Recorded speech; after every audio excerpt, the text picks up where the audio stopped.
Hey guys, it's Feliciano96. I'm here to bring you guys another collection of podfics. Today's collection is by the author Vedis. The first work I have is going to be a Bakugou Katsuki and Todoroki Shouta fic titled The Lucky Guy. This fic has 1,042 words. Here's the summary. Do you know why you're here? Aizawa asked, not concealing the frustration in his voice. Because we're gay, Todoroki answered simply. Bakugou scoffed, but didn't disagree. So you started fighting in the middle of the cafeteria over some sort of crush? Aizawa asked, sounding incredibly done with this conversation, if not the entire school. So who's the lucky guy? Present Mike chimed in, leaning against the doorframe. The second work we're going to be covering in this collection is going to be a Aizawa Shouta and Yagi Toshinori fic, titled The Point. This fic has 1,348 words. Here's the summary. I assume you're here because you're ready to talk, Shouta asked, leaning back against the doorframe and fighting back a yawn. It was only 7, and the lights had been on, so Toshinori had assumed he was awake, but it was hard to know with him. You asked what was bothering me. I did, Shouta said, rubbing his eyes and pushing his hair out of his face. Toshinori fought back the urge to tuck it behind his ear for him. That wasn't what he was here for, and that wasn't what they were either. Here's the warnings for the lucky guy. Enemies to lovers, idiots to idiotic lovers. Minor Midoriya, Izuku, and Uraraka Ochako in the background. Pining, this is definitely a crack fic, just a heads up there. There is a part 2 to it, but its rating goes above what I think YouTube will allow. If you are over the age of 18 and you want to check that out, you'll have to go check out their page. And while you're checking out their page, might as well leave some kudos and comments to the author. For the point, our trigger warnings are going to be hurt comfort, mentions of PTSD or PTSD will be broached in that fic, self-worth issues, insecurity, hinting at past relationships. The links for both of these fics are going to be in the comments below. With that out of the way, let's jump into the first fic. Do you know why you're here?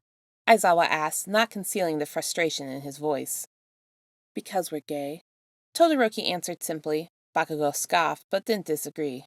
So you start fighting in the middle of a cafeteria over some sort of crush? Aizawa asked, sounding incredibly done with this conversation, if not the entire school. So who's the lucky guy?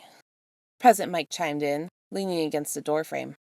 Izuku Midoriya, Todoroki said, sinking further into his seat. Bakugou groaned and smacked his hands over his face. All Might choked on his coffee. What? Young Bakugou, is this true? I don't see how that's relevant, Aizawa said firmly, glaring at All Might, who was clearly far too invested in Midoriya's personal life. It was almost like he considered Midoriya a son, or something ridiculous like that. What's it to you? Bakugou demanded, slamming his hands down into the arms of his chair. Nothing, All Might said, raising his hands in surrender and taking a step back. I'm just trying to help you two work this out. Right, Bakugou said, rolling his eyes and sitting back down in his chair. Your boy better make up his mind before these idiots destroy the entire school, Aizawa told All Might warningly. He will. There's no way Bakugou could compete with me, Todoroki said, smiling sweetly at Bakugou. You wanna fucking die? Think about it, Todoroki argued bravely. You've known him forever. If he liked you, he would have said something by now. You don't know that! True, but I do know that he eats his lunch with me every single day. Yeah, because I don't even want to eat with him. The nerd eats like a... Okay. All Might interrupted before Bakugou could finish insulting Midoriya. That's enough of that. Just try not to fight outside of supervised training anymore, okay? Whatever. Okay. Great, Aizawa said. Now everybody out of my classroom. He just makes me so mad! Bakugou complained angrily, kicking one of Kirishima's pillows off the bed. Come on, dude. There's a punching bag right there, Kirishima said warily, having accepted that this was a losing battle. I would rather beat up his stupid face. I already had fucking dibs. You can't have dibs on a person, Kirishima told him for what felt like the 10,000th time. Well, I have dibs on Deku. You don't even like him, Kirishima reminded him. That's not the point. I don't want Todoroki to get him. Why not? I just don't fucking know. I don't. Kirishima sighed. He didn't know how it was so obvious to everyone but Bakugou, and apparently All Might, who was busy planning Bakugou and Midoriya's wedding, that there was really something between Bakugou and Todoroki. You go get him then, Kirishima said encouragingly, because he was as ready as the rest of the class for Bakugou and Todoroki to finally get together and put an end to the drama. Kachan, I heard about what happened with you and Todoroki, Midoriya began, looking nervously at Bakugou. Yeah, what's it to you? Bakugou snapped. Midoriya took a deep breath. I heard you liked me? Bakugou's breath caught in his throat. I like you too. This is what he wanted, wasn't it? Then why was everything telling him to turn around and run the other way? Look, I don't know what you heard, but I don't want anything to do with you. I don't like anyone, Bakugou said defensively. Really? Not even Todoroki? Midoriya asked innocently, as if he somehow knew everything. Bakugou opened his mouth to argue that Todoroki was the last person he would ever catch feelings for, and to yell at Midoriya for even considering that. But then, fuck. Midoriya was right. Bakugou had caught feelings for Todoroki. Fuck you, he said, but the words lacked his usual conviction. He gave Midoriya the finger and went to find Todoroki. This mess needed to be sorted out. Bakugou slammed Todoroki's door open. Todoroki and Uraraka looked up from the bed where they were studying. Yes, Todoroki prompted once it was clear that Bakugou was just going to stand there and stare at them. I won, Bakugou told him, his voice sounding far more disappointed than he expected. Oh, all right. So you're dating now. Wait, who's Bakugou dating? Uraraka asked, closing her book quickly. No one? So you didn't win, Todoroki said, crossing his arms. He confessed to me. I turned him down. Why? Because I'd rather keep competing with you, Bakugou admitted quietly. Uraraka's mouth dropped open, and she put both hands over it to keep from gasping. Okay, I would like that. What should we compete over? Bakugou scoffed. I don't know, it's not like it's premeditated. So why are you here then? I told you, because I wanted to keep competing. But why? Todoroki asked, a trace of hope clear in his voice. Bakugou clenched his fist anxiously. Because I fucking like you, okay? He snapped, his cheeks burning. Uraraka gasped, but both of them ignored her. Okay, Todoroki agreed. I like you too, and I know what we should compete over. All right. Let's start dating and see how long we can last. The first person to dump the other loses, Todoroki said, something mischievous glinting in his eyes. You're on, Bakugou said, smirking. We're going to be together forever. If you can put up with me, that is, Todoroki added. Bakugou rolled his eyes. Please, I'd love to put up with you. Bakugou shot back before turning around and closing the door loudly behind him. What just happened? Uraraka asked in a loud whisper. My plan was a success, Todoroki told her, picking up his phone from his nightstand. Your plan? Yes, my plan. I need to thank Midoriya. He was in on it. Why else do you think he would have confessed to Bakugou? Because Bakugou's insanely hot and literally good at everything? Uraraka said, dropping slightly. I mean, yeah, I like Bakugou, but Midoriya likes you. What? Oh. Todoroki looked up from his phone in surprise. He hasn't told you. My bad, then. Forget I said anything. He turned off his phone and set it back down on the nightstand. How would you like to get back to studying? Toshinori knocked on the door. He'd only been to Shoto's new apartment at UA once, even though his own was right down the hall. And then it had been bare, boxes stacked along the walls.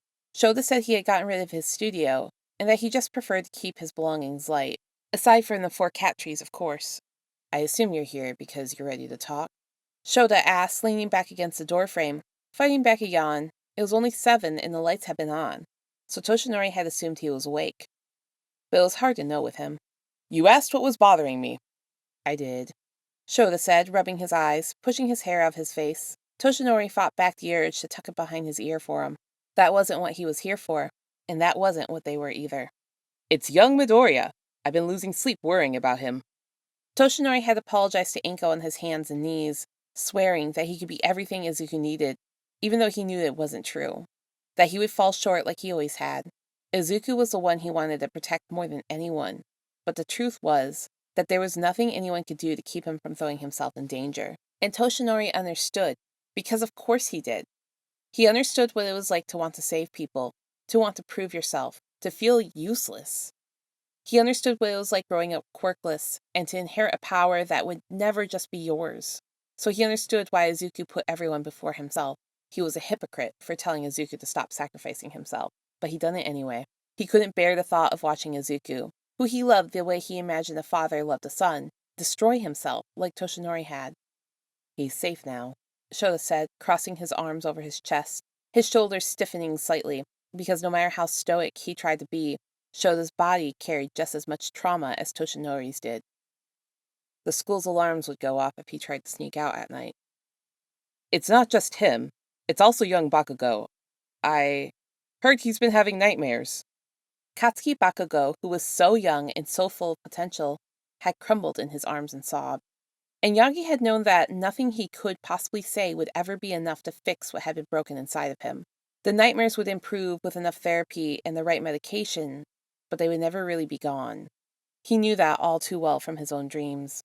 The words had caught in his throat, but he comforted the boy the best he could, holding him as if he would be enough to save him. If there was a villain to fight, Toshinori would do it, but trauma couldn't be battled quite as easily. It was a fight that Bakugou had to lead, and all Toshinori could do was support him, and even that he wasn't quite sure how to do. He wanted to tell Bakugou that it wasn't his fault, that he was strong, but he was young, and everything that had happened that horrible night in Kamino had been because the heroes had failed him. He wanted to apologize for everything, but he needed to be strong, because Bakugou needed someone to lean on, and Toshinori wouldn't fail him again. He's working through it, and he's taking his meds. I've been making sure, Shouta said, looking at him with an unreadable expression. I also heard you've been helping him check his room for villains every night before he goes to bed. That's more than you have to do, Toshinori said, because he wanted to understand Shouta. He wanted to learn how to save people the way Shouta did. He's my student, and I care deeply for my students, Shouta said, as if this was the simplest thing in the world. And maybe for him it was. Shouta would know as well as anyone how easy people were to lose. I think I missed the point, Shouta. The point of saving people. And what do you think the point is? I've realized that saving people is a lot more complicated than just keeping them out of harm's way. I thought I was leading by example as a symbol of peace, but it takes more than that too. I think I've been keeping people at arm's length for a long time, but I can't do that if I want to guide my students. I know I can't fight without my quirk, but I'm not ready to give up on being a hero just yet. I want to be a better teacher. Will you help me? Yes, Shouta said, uncrossing his arms and letting them slide down his chest and hanging loosely at his sides, the tension melting off his shoulders. The first step is to throw out that ridiculous teacher's guide. It wasn't written about high schoolers, and it certainly wasn't written for hero students. Thank you. I'll do that right away, Toshinori said, smiling slightly to show his appreciation. I just had one more thing I wanted to ask you, if you had a minute. For you? I have several. Shoot. Okay, here it goes then, Toshinori said, taking a deep breath as if he were some overeager schoolboy instead of a recently retired pro hero. Can I kiss you? I've been thinking about it a lot recently. That night at the teacher's lounge, well, I didn't kiss you, and I regret that. Shouta answered by leaning forward, cupping Toshinori's jaw softly in his hand and tilting it downwards. He was looking up at Toshinori, and he didn't look so tired anymore. He looked smooth, worn down years of putting in the work, of pouring into the things that really mattered. His students. The future. Yes, he whispered when Toshinori didn't act fast enough for his liking, because Shouta had always been a man of action. He moved swiftly, but he never rushed into things. So when he said that Toshinori could kiss him, he meant it. Toshinori didn't hesitate. Not this time. He leaned down and pressed their lips together, his eyes fluttering shut by instinct, and it had been decades since he kissed anyone. But his body remembered.